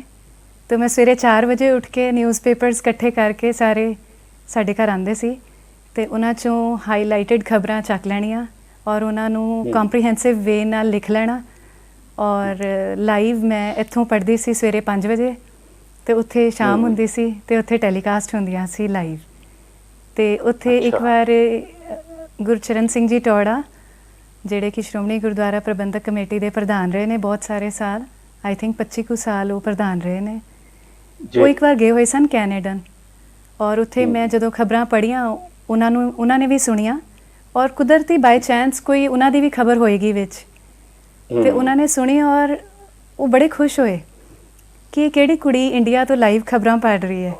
तो उन्होंने मेरे पापा नूं फोन किया, वो कहंदे कि मैं मिलन आना उस बच्ची नूं जिहड़ी खबरां पढ़दी है चढ़दी कला दे माध्यम राहीं। तो वो साडे घर आए तो वो कहते कि बच्ची नूं मिलवाओ। ਤੇ ਮੈਂ ਸਾਹਮਣੇ ਖੜੀ ਸੀ, ਮੈਂ ਛੋਟੀ ਜੀ ਬੱਚੀ ਸੀ 8th ਕਲਾਸ ਦੀ, ਤੇ ਉਹ ਦੇਖ ਕੇ ਹੈਰਾਨ ਰਹਿ ਗਏ, ਕਹਿੰਦੇ ਇੰਨਾ ਛੋਟਾ ਬੱਚਾ ਰੇਡੀਓ ਤੇ ਖਬਰਾਂ ਪੜ੍ਹਦਾ। ਸੋ ਉਹਨਾਂ ਨੇ ਮੈਨੂੰ ਬੜੀਆਂ ਅਸੀਸਾਂ ਦਿੱਤੀਆਂ। ਔਰ ਉਸ ਤੋਂ ਬਾਅਦ ਚੈਨਲ ਦੇ ਮਾਲਕ ਵੀ ਆਏ ਇੰਡੀਆ, ਔਰ ਉਹ ਮੇਰੇ ਲਈ ਇੰਨੀਆਂ ਵੱਡੀਆਂ ਵੱਡੀਆਂ ਸੋਨੇ ਦੀਆਂ ਵਾਲੀਆਂ ਲੈ ਕੇ ਆਏ। ਉਹਨਾਂ ਨੂੰ ਲੱਗਿਆ ਕੋਈ ਮੈਚਿਓਰ ਲੜਕੀ ਹੋਏਗੀ, ਵੱਡੀ ਲੜਕੀ ਹੋਏਗੀ ਜਿਹੜੀ ਖਬਰਾਂ ਪੜ੍ਹਦੀ ਹੈ, ਤੇ ਉਹ ਬਹੁਤ ਹੈਰਾਨ ਹੋਏ ਕਿ ਉਹਨਾਂ ਨੇ ਸ਼ਾਬਾਸ਼ੀ ਵੀ ਦਿੱਤੀ। ਔਰ ਮੈਨੂੰ ਲੱਗਦਾ ਕਿ ਵੱਡਿਆਂ ਦੀਆਂ ਅਸੀਸਾਂ, ਬਲੈਸਿੰਗਸ, ਸ਼ਾਬਾਸ਼ੀ ਤੁਹਾਨੂੰ ਬਹੁਤ ਮੋਟੀਵੇਟ ਕਰਦੀ ਹੈ ਔਰ ਤੁਹਾਨੂੰ ਬਹੁਤ ਅੱਗੇ ਤੱਕ ਲੈ ਕੇ ਜਾਂਦੀ।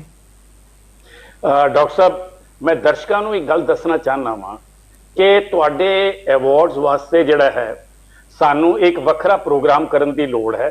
ਮੈਂ ਫਿਰ ਵੀ ਮੋٹے ਤੌਰ ਤੇ ਦੱਸ ਦਿਆਂਗਾ ਕਿ state awardee of Punjab government, ਜਿਨ੍ਹਾਂ ਨੂੰ 26 ਜਨਵਰੀ 2016 ਦੇ ਉੱਤੇ ਇਹਨਾਂ ਨੂੰ ਅਵਾਰਡ ਦਿੱਤਾ ਗਿਆ, national scholarship in classical music ਇਹਨਾਂ ਨੇ ਪ੍ਰਾਪਤ ਕੀਤੀ, ਨੈਸ਼ਨਲ ਮੂਵਰ excellence award queen of the Punjab jingles ਇਹਨਾਂ ਨੂੰ ਪ੍ਰਾਪਤ ਹੋਇਆ ਮਹਾਰਾਣੀ ਆਪਣਾ ਪਟਿਆਲਾ ਵੱਲੋਂ, ਔਰ ਉਸ ਤੇ ਉਹਨਾਂ ਨੂੰ ਦਿੱਤਾ ਸੀ ਸਨਮਾਨ।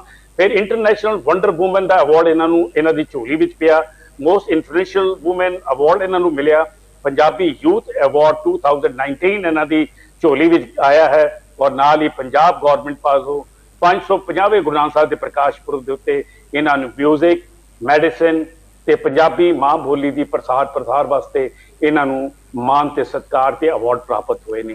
ਹਾਲਾਂਕਿ ਇਹਦੀ ਲਿਸਟ ਬਹੁਤ ਲੰਬੀ ਹੈ, ਇਹਦੇ ਵਾਸਤੇ ਇੱਕ ਵੱਖਰਾ ਪ੍ਰੋਗਰਾਮ ਚਾਹੀਦਾ। ਲੇਕਿਨ ਡਾਕਟਰ ਸਾਹਿਬ, ਮੈਂ ਮੁੱਖ ਤੌਰ ਤੇ ਕੁਝ ਗੱਲਾਂ ਅੱਜ ਜ਼ਿਕਰ ਕੀਤੀਆਂ ਨੇ। ਹੁਣ ਮੈਂ ਆ ਰਿਹਾ ਵਾਂ ਕਿ ਇਹ ਜਿਹੜੇ ਜਿੰਗਲਸ ਨੇ ਅੱਜ ਦੇ, ਕਿਉਂਕਿ ਬੱਚਿਆਂ ਨੂੰ ਅਸੀਂ ਕਿਸੇ ਗੱਲ ਨੂੰ ਉਹਨਾਂ ਦੇ ਈਡੀਅਮ 'ਚ ਜਦੋਂ ਤੱਕ ਗੱਲ ਨੂੰ ਨਹੀਂ ਸਮਝਾਵਾਂਗੇ ਤਾਂ ਮੈਂ ਸਮਝਦਾ ਕਿ ਬੱਚਿਆਂ ਦੇ ਵਿਚਕਾਰ ਸਾਡਾ ਜਿਹੜਾ ਕਮਿਊਨੀਕੇਸ਼ਨ ਗੈਪ ਹੈ ਹੋਰ ਵੱਧ ਜਾਂਦਾ ਹੈ। ਜੇ ਉਸੇ ਈਡੀਅਮ ਦੇ ਅੰਦਰ ਅਸੀਂ ਗੱਲ ਕਰੀਏ, ਜੋ ਬੱਚਿਆਂ ਦਾ ਇੱਕ ਈਡੀਅਮ ਹੈ, ਉਸ ਈਡੀਅਮ 'ਚ ਅਗਰ ਅਸੀਂ ਗੱਲ ਕਰੀਏ ਤਾਂ ਮੈਂ ਸਮਝਦਾ ਕਿ ਅਸੀਂ ਬਹੁਤ ਜਲਦੀ ਉਹਨਾਂ ਦੇ ਨੇੜੇ ਹੁੰਦੇ ਹਾਂ, ਔਰ ਸਾਡੇ ਉਹਨਾਂ ਦੇ ਵਿਚਕਾਰ ਦੀ ਖਾਈ ਜਿਹੜੀ ਹੈ ਉਹ ਭਰ ਜਾਂਦੀ ਹੈ, ਉਹ ਵੈਕਿਊਮ ਫਿਲ ਹੋ ਜਾਂਦਾ ਹੈ। ਸੋ ਜਿੰਗਲਸ ਦੀ ਗੱਲ ਤੁਹਾਡੇ ਮਨ 'ਚ ਕਿੱਥੋਂ ਆਈ ਔਰ ਕਿਸ ਤਰ੍ਹਾਂ ਜਿੰਗਲ ਕੀਤੇ? ਔਰ ਨਾਲ ਇੱਕ ਗੱਲ ਸਮਝ ਲੈਣਾ ਕਿ ਇੱਕ ਜਿੰਗਲ ਸੁਣਨਾ ਵੀ ਹੈ ਤੁਹਾਡੇ ਕੋਲ ਅਖੀਰ ਦੇ ਉੱਤੇ, ਅਜੇ ਨਹੀਂ, ਅਜੇ ਪਹਿਲਾਂ ਤੁਹਾਡੇ ਕੋਲ ਜਵਾਬ ਲੈਣਾ ਹੈ, ਤਾਂ ਪਹਿਲਾਂ ਸਾਨੂੰ ਜਵਾਬ ਦਿਓ। ਸੋ ਮੈਂ 2015 ਵਿੱਚ USA ਤੋਂ ਆਪਣੀਆਂ ਸਾਰੀਆਂ ਸਟੱਡੀਜ਼ ਕੰਪਲੀਟ ਕਰਕੇ ਆਈ, ਔਰ ਮੈਂ ਬੋਰਡ ਸਰਟੀਫਾਈਡ ਐਂਡੋਕ੍ਰਿਨੋਲੋਜਿਸਟ ਬਣੀ, ਅਮਰੀਕਨ ਡਿਪਲੋਮੈਟ। ਐਂਡ ਉਸ ਤੋਂ ਬਾਅਦ 2016 ਵਿੱਚ ਮੈਂ 12 ਮਾਹ ਦਾ ਪ੍ਰੋਜੈਕਟ ਸ਼ੁਰੂ ਕੀਤਾ ਰਾਗ ਮਾਝ ਵਿੱਚ, ਜਿਹੜਾ ਕਿ 12 ਸ਼ਬਦਾਂ ਦਾ ਪ੍ਰੋਜੈਕਟ ਸੀ। ਉਹ 2016 ਤੋਂ ਸ਼ੁਰੂ ਕਰਕੇ 2017 ਵਿੱਚ ਉਹਦੀ ਸਮਾਪਤੀ ਹੋਈ। ਸੋ ਗੁਰੂ ਗ੍ਰੰਥ ਸਾਹਿਬ ਦੇ ਵਿੱਚ ਰਾਗ ਮਾਝ ਵਿੱਚ ਗੁਰੂ ਅਰਜਨ ਦੇਵ ਜੀ ਦੁਆਰਾ ਰਚਿਤ 12 ਮਾਹ ਦੇ ਜਿਹੜੇ 14 ਸ਼ਬਦ ਨੇ, ਕਿਰਤ ਕਰਮ ਕੇ ਵਿਛੜੇ ਔਰ ਜਿਨ ਜਿਨ ਨਾਮ ਤੇ ਆਇਆ, ਤੇ ਵਿਚਲੇ 12 ਜਿਹੜੇ ਸ਼ਬਦ ਨੇ ਮਹੀਨਿਆਂ ਦੇ, ਉਹ ਸਾਰਾ ਪ੍ਰੋਜੈਕਟ ਮੇਰਾ ਰਾਗ ਮਾਝ ਵਿੱਚ ਗੁਰੂ ਸਾਹਿਬ ਦੀ ਅਪਾਰ ਬਖਸ਼ਿਸ਼ ਸਦਕਾ ਉਹ 2017 ਵਿੱਚ ਸਮਾਪਤੀ ਹੋਈ ਉਸ ਪ੍ਰੋਜੈਕਟ ਦੀ। ਔਰ ਉਸ ਤੋਂ ਬਾਅਦ ਫਿਰ 2017 ਦੇ ਐਂਡ ਵਿੱਚ ਮੈਨੂੰ ਕਿਸੇ ਇੱਥੇ ਪਟਿਆਲੇ ਹੀ ਕਿਸੇ ਨੇ ਆਪਣੇ ਬਰਥਡੇ 'ਤੇ ਫੰਕਸ਼ਨ 'ਤੇ ਇਨਵਾਈਟ ਕੀਤਾ। ਬਹੁਤ ਵੱਡਾ ਫੰਕਸ਼ਨ ਸੀ, ਉੱਥੇ ਪੰਮੀ ਬਾਈ ਜੀ ਵੀ ਆਏ ਹੋਏ ਸਨ ਅਤੇ ਹੋਰ ਬੜੇ ਸਿੰਗਰਸ ਆਏ ਹੋਏ ਸਨ। ਜਿਵੇਂ ਹੀ ਮੈਂ ਪਹੁੰਚੀ ਅਤੇ ਉਹ ਮੇਰੇ ਪੇਸ਼ੈਂਟ ਸੀ ਅਤੇ ਉਹ ਮੈਨੂੰ ਜਾਣਦੇ ਸੀ, ਅਤੇ ਉਹ ਕਹਿੰਦੇ ਕਿ ਡਾਕਟਰ ਸਾਹਿਬ ਤੁਸੀਂ ਬਹੁਤ ਵਧੀਆ ਗਾਉਂਦੇ ਹੋ ਅਤੇ ਤੁਸੀਂ ਜਨਮ ਦਿਨ ਦਾ ਗੀਤ ਜ਼ਰੂਰ ਗਾਓ। ਮੈਨੂੰ ਮਾਈਕ ਫੜਾਤਾ, ਔਰ ਪਤਾ ਨਹੀਂ ਮੇਰੇ ਮਨ 'ਚ ਕਿੱਥੋਂ ਗੱਲ ਆਈ ਕਿ ਮੇਰੇ ਕੋਲ ਤਾਂ ਸਿਰਫ ਹੈਪੀ ਬਰਥਡੇ ਟੂ ਯੂ ਹੀ ਹੈ, ਮੇਰੇ ਕੋਲ ਕੁਛ ਵੀ ਨਹੀਂ ਹੈ ਪੰਜਾਬੀ ਵਿੱਚ ਇਹਨਾਂ ਨੂੰ ਵਿਸ਼ ਕਰਨ ਲਈ। ਮੈਂ ਉੱਥੇ ਹੈਪੀ ਬਰਥਡੇ ਟੂ ਯੂ ਹੀ ਗਾਇਆ। ਗਾ ਕੇ ਮੈਂ ਘਰ ਆ ਗਈ ਔਰ ਮੈਂ ਕਮਰਾ ਬੰਦ ਕਰਕੇ ਬਹੁਤ ਰੋਈ। ਮੈਂ ਬਹੁਤ ਉਦਾਸ ਸੀ ਕਿ ਮੇਰੇ ਕੋਲ ਪੰਜਾਬੀ ਵਿੱਚ ਕਿਉਂ ਨਹੀਂ ਸੀ ਜਨਮ ਦਿਨ ਲਈ ਕੋਈ ਗੀਤ। ਫਿਰ ਮੇਰੇ ਪਾਪਾ ਦਾ ਜਨਮ ਦਿਨ ਆ ਰਿਹਾ ਸੀ ਜਨਵਰੀ ਵਿੱਚ, ਅਤੇ ਮੈਂ ਸੋਚਿਆ ਕਿ ਮੈਂ ਆਪਣੇ ਪਾਪਾ ਨੂੰ ਕਿਉਂ ਨਾ ਗਿਫਟ ਕਰਾਂ ਇੱਕ ਜਨਮ ਦਿਨ ਦਾ ਗੀਤ ਉਹਨਾਂ ਦੇ ਜਨਮ ਦਿਨ 'ਤੇ। ਤਾਂ ਮੈਂ ਆਪਣੇ ਮਿਊਜ਼ਿਕ ਡਾਇਰੈਕਟਰ ਨੂੰ ਫ਼ੋਨ ਕੀਤਾ ਅਤੇ ਮੈਂ ਉਹਨਾਂ ਨੂੰ ਕਿਹਾ ਕਿ ਮੈਂ ਇੱਕ ਤੁਹਾਡੇ ਕੋਲ ਪੰਜਾਬੀ 'ਚ ਜਨਮ ਦਿਨ ਦਾ ਗੀਤ ਰਿਕਾਰਡ ਕਰਨ ਆ ਰਹੀ ਹਾਂ। ਜਦੋਂ ਮੈਂ ਰਿਕਾਰਡ ਕੀਤਾ ਤਾਂ ਉਹ ਬਹੁਤ ਐਕਸਾਈਟਿਡ ਹੋਏ ਐਂਡ ਹੀ ਸੈਡ ਕਿ ਇਹ ਤੁਹਾਡਾ ਜਿੰਗਲ ਬਹੁਤ ਕਮਾਲ ਦਾ ਹੈ, ਤੁਸੀਂ ਇਹਦੀ ਐਨੀਮੇਟਿਡ ਵੀਡੀਓ ਬਣਾਉਣਾ ਕਿਉਂਕਿ ਬੱਚੇ ਬਹੁਤ ਖੁਸ਼ ਹੋਣਗੇ। ਔਰ ਮੈਨੂੰ ਉਹਨਾਂ ਦੀ ਗੱਲ ਬਹੁਤ ਚੰਗੀ ਲੱਗੀ। ਇਹਦਾ ਫਿਰ ਮੈਂ ਐਨੀਮੇਟਿਡ ਵੀਡੀਓ ਬਣਾਇਆ ਔਰ ਚੜ੍ਹਦੀ ਕਲਾ ਦੀ ਨਿਊਜ਼ਪੇਪਰ ਦੀ ਗੋਲਡਨ ਜੁਬਲੀ ਉਸ ਸਾਲ ਸੀਗੀ, ਜਨਵਰੀ ਵਿੱਚ ਅਸੀਂ ਮਨਾ ਰਹੇ ਸੀ, ਅਤੇ ਉਸ ਪ੍ਰੋਗਰਾਮ 'ਤੇ 3 ਕੈਬਨਿਟ ਮਿਨਿਸਟਰਸ ਨੇ ਇਹ ਜਿਹੜੀ ਪੰਜਾਬੀ ਜਿੰਗਲ ਹੈ ਜਨਮ ਦਿਨ ਦੀ ਜਿਹੜੀ ਕਿ ਫਸਟ ਐਵਰ ਪੰਜਾਬੀ ਜਿੰਗਲ ਹੈ ਜਨਮ ਦਿਨ 'ਤੇ। ਸਾਡੇ ਕੋਲ ਕੁਝ ਵੀ ਨਹੀਂ ਸੀ ਪੰਜਾਬੀ ਵਿੱਚ, ਜੇ ਕਿਸੇ ਨੂੰ ਜਨਮ ਦਿਨ ਲਈ ਵਿਸ਼ ਕਰਨਾ ਹੋਵੇ ਜੀ ਤਾਂ 3 ਕੈਬਨਿਟ ਮਿਨਿਸਟਰਸ ਨੇ ਰਿਲੀਜ਼ ਕੀਤਾ ਔਰ ਉੱਥੇ 400 ਜਰਨਲਿਸਟ ਦੀ ਗੈਦਰਿੰਗ ਸੀ ਔਰ ਹਰ ਇੱਕ ਬੰਦੇ ਨੇ ਬੜਾ ਹੀ ਅਪਰੀਸ਼ੀਏਟ ਕੀਤਾ ਔਰ ਮੈਨੂੰ ਕਿਹਾ ਕਿ ਤੁਸੀਂ ਇੱਥੇ ਨਾ ਰੁਕਿਓ, ਹੋਰ ਕਿੰਨੀ ਐਸੀਆਂ ਚੀਜ਼ਾਂ ਨੇ ਜਿਹਦੇ ਵਿੱਚ ਸਾਡੇ ਕੋਲ ਪੰਜਾਬੀ ਵਿੱਚ ਕੋਈ ਗੀਤ ਨਹੀਂ, ਕੋਈ ਜਿੰਗਲ ਨਹੀਂ, ਤੇ ਤੁਸੀਂ ਪੰਜਾਬੀ ਜਿੰਗਲਸ ਨੂੰ ਪ੍ਰਫੁੱਲਤ ਕਰੋ। ਉਸ ਮੋਟੀਵੇਸ਼ਨ ਤੋਂ ਫਿਰ ਮੈਂ ਹਰ ਤਿਉਹਾਰ ਲਈ ਜਿੰਗਲ ਲਿਖੇ ਔਰ ਗਾਏ ਔਰ ਇਹ ਪ੍ਰੋਜੈਕਟ ਬਹੁਤ ਸਫਲ ਰਿਹਾ। ਮਹਾਰਾਣੀ ਪ੍ਰਨੀਤ ਕੌਰ ਜੀ ਨੇ ਕਾਫੀ ਸਾਰੇ ਮੇਰੇ ਜਿੰਗਲ ਰਿਲੀਜ਼ ਕੀਤੇ ਔਰ ਉਹਨਾਂ ਨੇ ਮੈਨੂੰ ਵਿਸ਼ਵ ਪੰਜਾਬੀ ਵਿਕਾਸ ਕਾਨਫਰੰਸ ਤੇ ਮਹਾਰਾਣੀ ਪੰਜਾਬੀ ਜਿੰਗਲ ਦਾ ਟਾਈਟਲ ਦੇ ਕੇ ਵੀ ਨਿਵਾਜਿਆ। ਇਹਦਾ ਜ਼ਿਕਰ ਮੈਂ ਪਹਿਲੇ ਕਰ ਚੁੱਕਾ ਹਾਂ, ਤੁਸੀਂ ਦੱਸਿਆ ਤੇ ਬਹੁਤ ਅੱਛਾ ਲੱਗਾ। ਤੋ ਡਾਕਟਰ ਇੰਦਰਪ੍ਰੀਤ ਕੌਰ ਜੀ, ਗੱਲ ਤੁਸੀਂ ਵਿਚਕਾਰ ਬੜੀ ਇੱਕੋ ਗੱਲ ਕੀਤੀ ਸੀ 12 ਮਾਹ ਦੀ। 12 ਮਾਹ ਜਿੱਥੋਂ ਤੱਕ ਮੈਨੂੰ ਆਪ ਜੀ ਦੇ ਪ੍ਰੋਫਾਈਲ ਤੋਂ ਜਾਣਕਾਰੀ ਹੋਈ ਹੈ, 12 ਮਾਹ ਆਪ ਜੀ ਨੇ ਉਹ 12 ਮਾਹ ਉਦੋਂ ਗਾਇਆ ਹੈ ਜਦੋਂ ਹਰ ਮਹੀਨੇ ਦੇ ਉਹ ਦਿਨ ਸਨ। ਬਿਲਕੁਲ। ਤੇ ਆਪ ਜੀ ਨੂੰ ਗੁਰੂ ਸਾਹਿਬ ਜੀ ਦੀ ਜੋ ਇਹ ਬਖਸ਼ਿਸ਼ 12 ਮਾਹ ਦੀ ਹੈ, ਉਸ 12 ਮਾਹ ਦੀ ਬਖਸ਼ਿਸ਼ ਨੂੰ ਉਹਨਾਂ ਮਹੀਨਿਆਂ ਦੇ ਵਿਚਕਾਰ ਉਸੇ ਰਾਗ ਦੇ ਵਿੱਚ ਗਾਇਨ ਕਰਕੇ ਉਸ ਬਾਣੀ ਦੀ ਆਪ ਜੀ ਨੂੰ ਮਾਨਸਿਕ ਕਿਤਨੀ ਸੰਤੁਸ਼ਟੀ ਹੋਈ? ਮੈਂ ਫਰਵਰੀ 2016 ਦੀ ਇਹ ਗੱਲ ਹੈ, ਬਾਬਾ ਜੀ ਦੇ ਕਮਰੇ 'ਚ ਬੈਠੀ ਸੀ, ਸੰਗਰਾਂਦ ਦਾ ਦਿਨ ਸੀ। ਮੇਰੇ ਮਨ ਦੇ ਵਿੱਚ ਆਇਆ ਕਿ ਮੈਨੂੰ ਸਾਰੀ ਉਮਰ ਕੀਰਤਨ ਕਰਦਿਆਂ ਹੋ ਗਈ, ਮੈਨੂੰ ਮਾਝ ਰਾਗ ਵਿੱਚ ਇਹ ਸੰਗਰਾਂਦ ਦੇ ਮਹੀਨੇ ਪੜ੍ਹਨੇ ਕਿਉਂ ਨਹੀਂ ਆਉਂਦੇ। ਸੋ ਮੈਨੂੰ ਆਪਣੇ ਆਪ ਨੂੰ ਅੰਦਰੋਂ ਕਿਉਰਿਓਸਿਟੀ ਹੋਈ, ਗੁਰੂ ਸਾਹਿਬ ਦੀ ਬਖਸ਼ਿਸ਼ ਨਾਲ ਸੋਝੀ ਮਿਲੀ ਤੇ ਮੈਂ ਆਪਣੇ ਟੀਚਰ ਨੂੰ ਫੋਨ ਕੀਤਾ, ਡਾਕਟਰ ਜਬਰਜੰਗ ਸਿੰਘ ਜੀ ਨੂੰ ਫੋਨ ਕੀਤਾ, ਸਰਦਾਰ ਜਸਪਾਲ ਸਿੰਘ ਜੀ ਨੂੰ ਫੋਨ ਕੀਤਾ ਕਿ ਅਸੀਂ ਰਾਗ ਮਾਝ ਵਿੱਚ ਸਾਰਾ 12 ਮਾਹ ਕਰਨ ਦੀ ਕੋਸ਼ਿਸ਼ ਕਰਾਂਗੇ ਔਰ ਉਹ ਕਹਿੰਦੇ ਤੁਸੀਂ ਕਰੋ, ਅਸੀਂ ਤੁਹਾਡੇ ਨਾਲ ਹਾਜ਼ਰ ਹਾਂ ਤੁਹਾਨੂੰ ਸਿਖਾਉਣ ਲਈ। ਤੇ ਉਹਨਾਂ ਨੇ ਮੈਨੂੰ ਬਹੁਤ ਗਾਈਡੈਂਸ ਦਿੱਤੀ।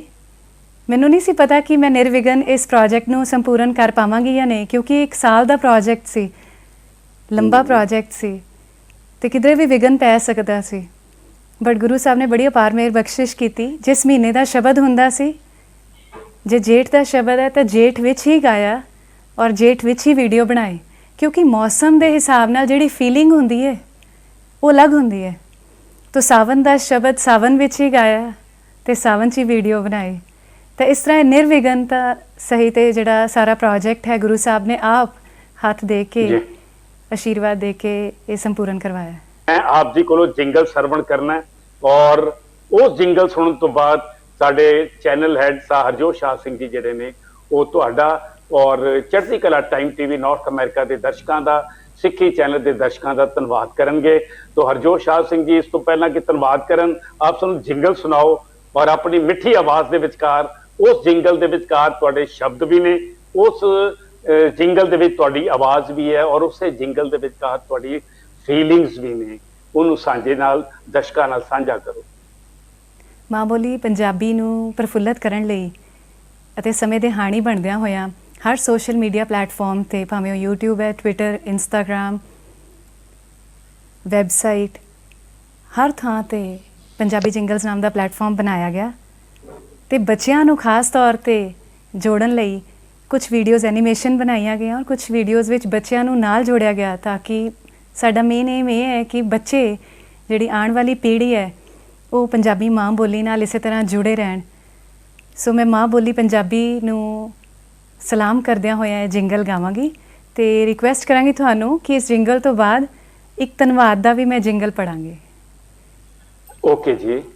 ਮਾਂ ਬੋਲੀ ਪੰਜਾਬੀ ਨੂੰ ਮੇਰਾ ਦਿਲੋਂ ਸਲਾਮ, ਸੋਹਣੀ ਮਿੱਠੀ ਬੋਲੀ ਨੂੰ ਮੇਰਾ ਦਿਲੋਂ ਸਲਾਮ।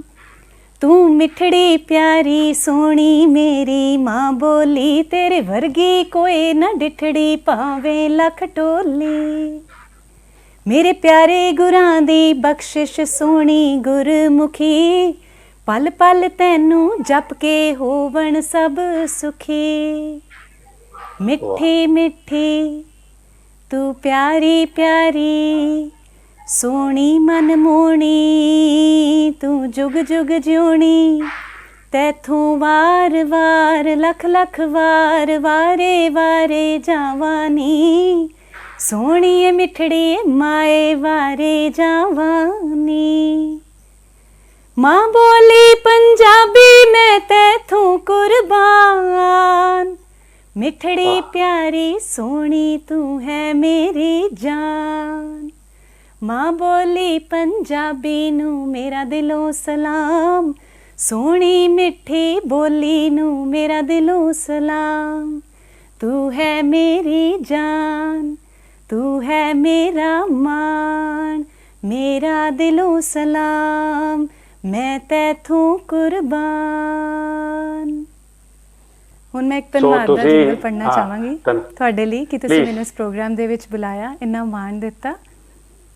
ਧੰਨਵਾਦ ਹੈ ਜੀ ਤੁਹਾਡਾ, ਤੁਸੀਂ ਮਾਣ ਰੱਖਿਆ ਸਾਡਾ। ਧੰਨਵਾਦ ਹੈ ਜੀ ਤੁਹਾਡਾ, ਤੁਸੀਂ ਮਾਣ ਰੱਖਿਆ ਸਾਡਾ। ਤੁਸੀਂ ਪਿਆਰ ਸਾਨੂੰ ਦਿੱਤਾ, ਸਤਿਕਾਰ ਸਾਡਾ ਕੀਤਾ, ਤੁਹਾਡੀ ਖੁਸ਼ੀਆਂ 'ਚ ਹੋਵੇ ਵਾਧਾ। ਧੰਨਵਾਦ ਹੈ ਜੀ ਤੁਹਾਡਾ। ਹਰਜੋਤ ਸ਼ਾਹ ਸਿੰਘ ਜੀ, ਮੈਨੂੰ ਲੱਗਦਾ ਕਿ ਇਹ ਜਿੰਗਲ ਅਸੀਂ ਜਿਹੜਾ ਹੈ ਨਾ ਇਹਨਾਂ ਨੂੰ ਵਾਪਸ ਦੇ ਰਹੇ ਹਾਂ ਜਮਾ ਕਰਕੇ, ਕਿ ਇਹ ਜਿੰਗਲ ਅਸੀਂ ਤੁਹਾਡੇ ਵਾਸਤੇ ਵੀ ਪੜ੍ਹਨਾ ਚਾਹਾਂਗੇ, ਲੇਕਿਨ ਤੁਸੀਂ ਪੜ੍ਹ ਦਿੱਤਾ ਤੇ ਗੱਲ ਇੱਕੋ ਹੀ ਹੈ, ਧੰਨਵਾਦ ਤੁਹਾਡਾ ਵੀ ਹੈ। ਕਿਉਂਕਿ ਹੁਣ ਹਰਜੋਤ ਸ਼ਾਹ ਸਿੰਘ ਜੀ ਤੁਹਾਡਾ ਧੰਨਵਾਦ ਕਰਨਗੇ, ਕਿਉਂਕਿ ਸਮਾਂ ਇਜਾਜ਼ਤ ਨਹੀਂ ਦੇ ਰਿਹਾ। ਦਿਲ ਤਾਂ ਕਰਦਾ ਸੀ ਤੁਹਾਡੇ ਨਾਲ ਦਿਲ ਦੀਆਂ ਗੱਲਾਂ ਕਰੀ ਜਾਈਏ ਔਰ ਇਹ ਸਫ਼ਰ ਚੱਲਦਾ ਰਹੇ, ਲੇਕਿਨ ਸਮਾਂ ਇਜਾਜ਼ਤ ਨਹੀਂ ਦੇ ਰਿਹਾ। ਫਿਰ ਕਿਸੇ ਵੇਲੇ ਤੁਹਾਡੇ ਕੋਲ ਜ਼ਰੂਰ ਸਮਾਂ ਲਵਾਂਗੇ ਔਰ ਤੁਹਾਡੇ ਜ਼ਿੰਦਗੀ ਦੇ ਸਿਖਰ ਦੀਆਂ ਜਿਹੜੀਆਂ ਪੌੜੀਆਂ ਤੁਸੀਂ ਚੜ੍ਹਦੇ ਪਏ ਹੋ ਉਹਨੂੰ ਹੋਰ ਨਿਰੰਤਰਤਾ 'ਚ ਚੜ੍ਹਦੇ ਜਾਓ। ਤਾਂ ਹਰਜੋਤ ਸ਼ਾਹ ਸਿੰਘ ਜੀ ਆਪ ਜੀ ਦਾ ਧੰਨਵਾਦ ਕਰਾਂਗੇ। ਧੰਨਵਾਦ ਕੁਲਮੋਹਨ ਸਿੰਘ ਜੀ। ਮੈਂ ਇੱਕ ਗੱਲ ਦੱਸਣਾ ਚਾਹਾਂਗਾ, ਇਸ ਪਰਿਵਾਰ ਨਾਲ ਕਈ ਸਾਲਾਂ ਤੋਂ ਸਾਂਝ ਹੈ। ਇੰਨਾ ਤੇ ਪਤਾ ਸੀ ਕਿ ਡਾਕਟਰ ਇੰਦਰਪ੍ਰੀਤ ਕੌਰ ਜੀ ਕਈ ਗੁਣਾਂ ਨਾਲ ਸੰਪੰਨ ਨੇ, ਪਰ ਇਤਨੇ ਸਾਰੇ ਗੁਣਾਂ ਨਾਲ ਨੇ ਉਹ ਮੈਨੂੰ ਵੀ ਅੱਜ ਹੀ ਪਤਾ ਲੱਗਿਆ। ਤੇ ਮੈਂ ਇੱਕ ਵਾਰੀ ਫਿਰ ਕਹਾਂਗਾ ਆਪਣੇ ਦਰਸ਼ਕਾਂ ਨੂੰ, ਬਹੁ ਗੁਣੀ ਸ਼ਖਸੀਅਤ, ਇਤਨੇ ਸਾਰੇ ਗੁਣ, ਭਾਵੇਂ ਉਹ ਧਰਮ ਖੇਤਰ ਵਿੱਚ ਹੋਣ, ਐਜੂਕੇਸ਼ਨ ਖੇਤਰ ਵਿੱਚ ਹੋਣ, ਸੇਵਾ ਖੇਤਰ ਵਿੱਚ ਹੋਣ। ਉਹ ਸਭ ਤੋਂ ਵੱਡੀ ਗੱਲ ਜਿਹੜੀ ਹੈ, ਮਾਣ ਦੀ ਗੱਲ ਹੈ ਕਿ ਉਹਨਾਂ ਨੇ ਜਿੰਨੀ ਵੀ ਗੱਲ ਕੀਤੀ ਹੈ ਉਹਦੇ ਵਿੱਚ ਇੱਕ ਗੱਲ ਉਹਨਾਂ ਨੇ ਮੁੱਖ ਰੱਖੀ ਹੈ ਕਿ ਅਕਾਲ ਪੁਰਖ ਦੀ ਬਖਸ਼ਿਸ਼ ਸਦਕਾ, ਗੁਰੂ ਸਾਹਿਬ ਦੀ ਬਖਸ਼ਿਸ਼ ਸਦਕਾ। ਔਰ ਸੱਚ ਜਾਣਿਓ, ਇਹ ਗੱਲ ਪੂਰੀ ਸੱਚ ਹੈ ਕਿ ਅਗਰ ਗੁਰੂ ਸਾਹਿਬ ਦੀ ਬਖਸ਼ਿਸ਼ ਨਾ ਹੋਵੇ, ਅਕਾਲ ਪੁਰਖ ਦੀ ਬਖਸ਼ਿਸ਼ ਨਾ ਹੋਵੇ ਤਾਂ ਇੱਕ ਵੀ ਕਦਮ ਚੱਲਣਾ ਔਖਾ ਹੈ। ਔਰ ਜਿਵੇਂ ਡਾਕਟਰ ਇੰਦਰਪ੍ਰੀਤ ਕੌਰ ਜੀ ਦਾ ਨਿਸ਼ਚਾ ਹੈ ਕਿ ਹਰ ਕੰਮ ਗੁਰੂ ਹਰਕ੍ਰਿਸ਼ਨ ਸਾਹਿਬ ਜੀ, ਗੁਰੂ ਸਾਹਿਬ ਆਪ ਸਹਾਈ ਹੋ ਕੇ ਕਰਦੇ ਨੇ।